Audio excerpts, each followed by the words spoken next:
How proud are you? Super. ನನ್ಗೆ ಅದೇ ಏನೋ ನನಗೆ ಫಸ್ಟ್ ಸತೀಶ್ ಅವ್ರು ಮೀಟ್ ಮಾಡಿದ್ದು ನಾವು ಮನ್ಸಾರೆ ಸಿನಿಮಾದಲ್ಲಿ ಯೋಗರಾಜ್ ಸರ್ ಆಫೀಸಲ್ಲಿ.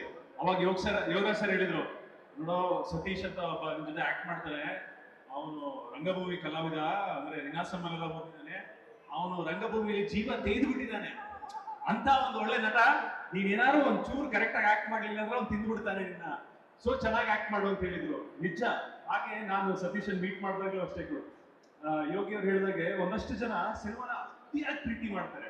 ಸೊ ಅವಾಗ ನಾನು ಸತೀಶ್ ಮೀಟ್ ಮಾಡಿದಾಗ ತುಂಬಾ ರಂಗಭೂಮಿನ ತುಂಬಾ ಪ್ರೀತಿ ಮಾಡ್ತಾ ಇದ್ರು, ಸಿನಿಮಾನ ಪ್ರೀತಿ ಮಾಡ್ತಾ ಇದ್ರು. ನೋಡ್ಗೆಳೆ ನಾನು ಈ ತರ ಒಂದು ನಾಟಕ ಮಾಡಿದ್ದೆ, ಈ ತರ ಒಂದು ನಾಟಕನ ನಾನೇ ಡೈರೆಕ್ಟ್ ಮಾಡಿದ್ದೆ, ಈ ತರ ಮಾತುಗಳನ್ನ ಸತೀಶ್ ಮಾತಾಡೋರು. ಸೊ ಅದೆಲ್ಲ ಕೇಳಿದಾಗ ಖುಷಿ ಆಗುತ್ತೆ. ಅಂದ್ರೆ ಆ ಸಿನಿಮಾನ ಕೂತ್ರೆ ನಿಂತ್ರೆ ತಿಂದ್ರೆ ಸಿನಿಮಾನ ಪ್ರೀತಿ ಮಾಡಿದಂತ ಒಂದಷ್ಟು ಜನದಲ್ಲಿ ಸತೀಶ್ ಕೂಡ. ಸೊ ಒಂದು ಒಳ್ಳೆ ಪ್ರಯತ್ನ, ಉದ್ದೇಶ, ಉತ್ಸಾಹ ಎಲ್ಲ ಕರೆಕ್ಟ್ ಆಗಿದೆ ಗೆಳೆಯಂದು. ರೈಸ್ ಆಫ್ ಅಶೋಕ ತುಂಬಾ ಚೆನ್ನಾಗಾಗುತ್ತೆ ಗೆಳೆಯ.